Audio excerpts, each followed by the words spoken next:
내가 제이슨 워렌을 처음 만난 건 학교 조별과제에서 짝이 되었기 때문이었다. 그쪽으로 이사간 지 몇 달 되지 않아 선생님이 조 편성 목록을 나누어 주었고 내 옆에 앉은 아이는 이렇게 중얼거렸다. 행운을 빈다. 내 귀에다 이렇게 속삭였다고. 제이슨은 교실 저 건너편에서 나를 소심하게 쳐다봤는데 어딘가 연민이 느껴졌다. 벌레 취급당하는 기분이 뭔진 나도 아니까. 제이슨은 긴장한 듯 내 눈을 피하면서 고개를 숙였다. 쟤네 아빠 부자야. 완전 갑부라고 칼리가 입안에 점심밥을 가득 문 채 말했다. 밥보단. 말을 질겅이면서. 그럼 좋을 것 같지. 칼리는 누나를 굴렸다. 근데 진짜 수상한 사람이야. 엄마 아빠가 걔네 아빠한테 가까이 가지 말고 다른 애들한테도 그렇게 전해주라고 했어. 칼리의 머리꽁지가 열심히 흔들렸다. 새로운 애한테 이 사실을 말해주는 게 신난 듯 했다. 이제 좀 알겠지. 칼리가 말했다. 나는 점심으로 나온 햄버거를 씹으며 생각에 잠겼다. 이제 알겠네. 메아리처럼 따라 말했다. 제이슨을 집에 초대하자. 제이슨은 내가 농담을 하는 것으로 생각했다. 농담이 아니라고 확신시켜 주었지만 걘 우리 집 초인중을 누르고 나서도 자기가 여기 왜 있는지 모르는 듯한 표정이었다. 엄마가 제이슨 앞에 라자냐 한 그릇을 놓아 주었더니 제이슨은 한참 굶던 애처럼 그걸 먹어치웠다. 고마워. 감사할 줄 모르는 사람이 되고 싶진 않은데 저번에도 이런 일이 생겼다가 제이슨의 목소리가 막혀왔고 귀는 빨개졌다. 다음 주엔 우리 집에 놀러와. 우리 집 TV 엄청 커.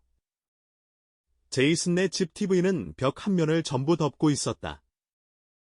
집이 너무 크다 보니 꼭대기층까지 올라가는 엘리베이터가 설치되어 있을 정도였다. 층마다 바닥은 대리석이었고 벽에는 사자와 코끼리의 머리가 박제된 채 걸려 있었다. 제이슨의 아빠는 야생동물 수집을 좋아하는 것 같아 보였고 집안은 무슨 박물관 같았다. 제일 멋진 건 제이슨이 행복하게 말했다. 지하실에 있어 수족관이었다. 그냥 수족관이 아니라 통로들이 끝없이 꼬여있고 네온등 아래서 반짝이는 물고기들로 가득한 수조들이 있었다. 내가 전혀 본 적 없는 것들도 있었고 상어 수조 위쪽을 바라보자 내 두 배만한 그림자가 물 너머로 흐릿하게 보여서 조금 뒷걸음질 쳐질 정도였다. 나는 수족관을 구경하러 가는 것을 즐기게 되었지만 제이슨네 아빠가 있을 때는 가지 않았다. 그분은 행동하는 게 뭔가 이상했고 제이슨은 아빠가 근처에 있으면 쫄아 있었다. 어느 날 제이슨이 수족관에 특별한 것이 생겼다고 했다. 내가 전에는 못 본 새로운 것. 제이슨은 너무 신나서 몸이 떨리고 있었다. 학교 끝나고 보러 와. 장담하는데 놓치고 싶지 않을 걸. 나는 긴장한 채 책상 밑에서 다리를 떨며 하루를 보냈다. 들판을 지나 집으로 돌아가는데 제이슨이랑 그 얘기를 할수록 뭔가 끔찍하게 잘못되었다는 느낌을 떨칠 수 없었다. 제이슨은 손바닥을 핥고는 머리를 뒤로 넘겼다. 걔네 아빠가 가끔씩 뜬금없이 하는 습관이었다. 아빠가 그러는데 엄청 위험한 거래. 절대로 만지면 안 된대. 사실 수족관에 내려가지도 말라고 했어. 제이슨의 목소리가 갑자기 음모를 꾸미는 듯한 톤으로 바뀌었고 난 그게 너무 싫었다. 얘가 뭔 짓을 꾸미는진 몰라도 같이 하고 싶지도 않고 걔네 아빠를 화나게 하는 건 더 싫었다. 나 그냥 갈까봐 나는 상황을 웃어넘기려 노력했다. 엄마 아빠가 찾을 것 같아. 5분만, 딱 5분만 있으면 돼. 살면서 그런 여자애는 절대 못 볼 거야. 순간 속으로 혼자 치고 있던 방어막이 내려가는 기분이었다. 여자애라고. 나는 멈춰섰다. 여자애처럼 생겼거든. 발가벗었어. 제이슨은 마지막 문장을 속삭이듯 얘기했고 마치 이상한 나라의 앨리스에 나오는 채셔 고양이처럼 씩 웃어 보였다. 그 방은 내가 가보지 못한 뒤쪽에 있었다. 입을 커다랗게 벌린 아구들이 있는 복도를 지나고 수조의 조명 빛 사이를 날아다니는 엔젤피쉬들을 지나가야 했다. 수조는 어두웠다. 나는 차가운 철물 구조의 방 속에서 덜덜 떨었고 제이슨은 불을 켜는 레버를 당기려고 낑낑대고 있었다. 어두운 물속으로 내 시야도 점점 깊어져 갔고 척추를 타고 소름이 끼쳤다. 됐다. 제이슨이 커다란 소리를 내며 레버를 당겨서 깜짝 놀랐다. 그리고 수조 밑으로부터 새하얗고 작은 빛이 나오기 시작했다. 회색빛 물속에서 떠다니는 여자애를 보자마자 내 심장은 멈추어 버렸다. 빨간 머리카락이 해초처럼 그녀의 얼굴 주변에서 넘실거리고 있었다. 머리카락은 너무 길어서 수조 전체를 소용돌이치듯 채웠다. 저건 입이 잘 떨어지지 않았다. 제이슨이 계단 위로 날 끌어올렸고 나는 충격에 빠져서 순순히 따라갔다. 그러다가 탁한 물을 내려다볼 수 있는 수조 위까지 도착했다. 바닥에서는 끼익대는 소리가 들렸고 여자애는 떠올라서 파란 입술을 움직이기 시작했다. 인어야. 아빠가 그러는데 내가 즐가져도 된대. 16살 생일이 되면 말이야. 제이슨이 소심하게 낮은 목소리로 말했다. 진짜 기대돼. 인어는 악몽을 꾸고 있는 것처럼 경련을 일으키며 움직였다. 나무가 삐걱대고 물이 철썩이는 소리들이 들렸다. 나는 좀 더 자세히 관찰하기 시작했는데 그녀의 몸에 여기저기 난 찢어진 상처들을 보자마자 머릿속이 울리는 것 같았다. 걱정하지 마, 아빠가. 그러는데 제가 좋아한대. 제이슨, 나는 거친 목소리로 속삭였다. 이건 옳지 않아. 순간 인어의 두 눈이 확 떠졌고 마치 두 개의 달처럼 빛났다. 제이슨은 비명을 지르며 뒤로 낮아빠졌다. 갑자기 내 팔다리가 잠에 빠진 것처럼 느껴졌고 나는 수조를 향해 다가가기 시작했다. 물 위에서 무릎을 꿇자 젖은 바닥이 내 청바지의 무릎 부분을 적셔왔다. 인어의 얼굴은 수면 위로 점점 더 가까워졌고 제이슨의 비명 소리는 치직대는 백색 소음 마냥 흐려져 갔다. 그녀의 작은 손끝이 수면을 뚫고 올라오자 나는 숨을 크게 들이마셨다.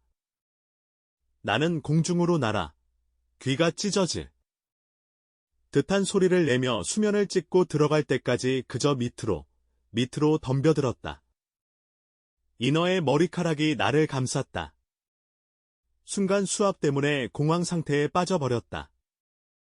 공기가 없으니 폐도 비명을 지르는 것 같았다.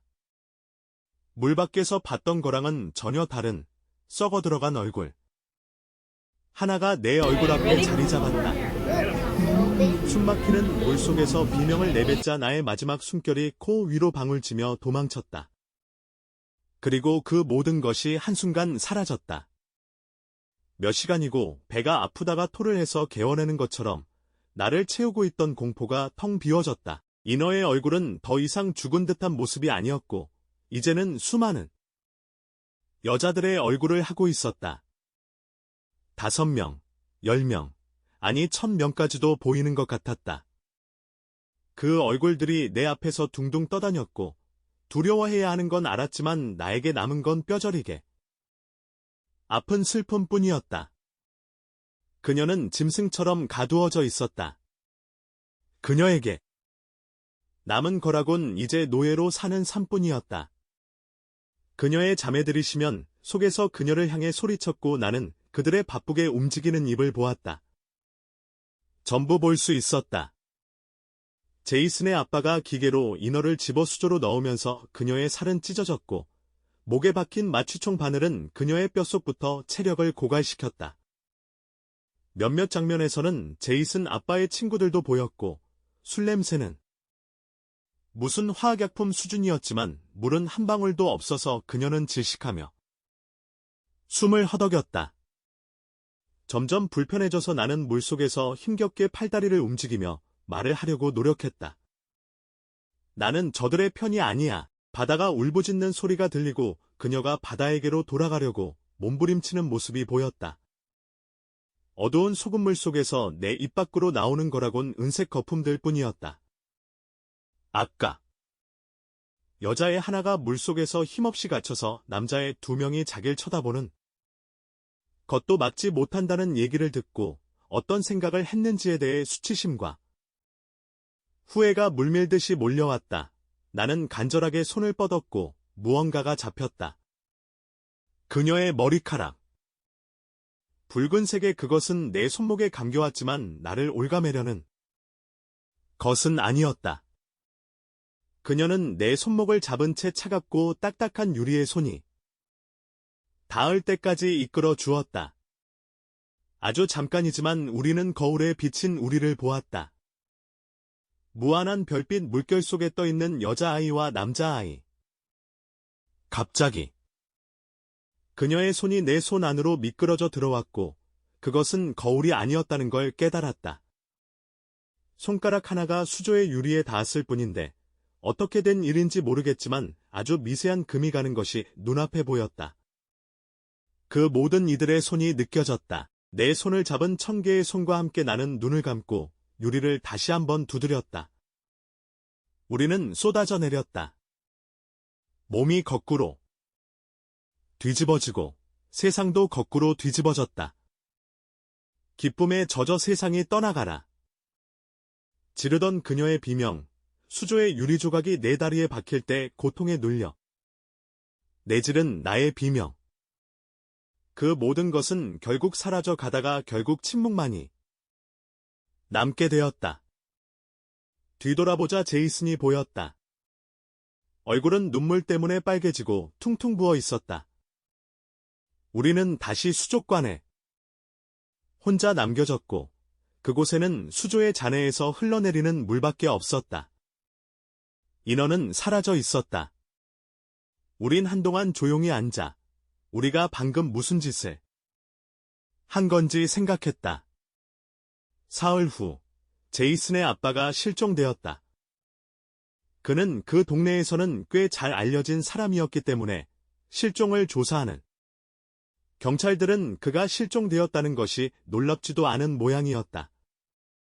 제이슨이 말하길 경찰들은 이제서야 실종이 된 게 신기하다고 했다고 한다.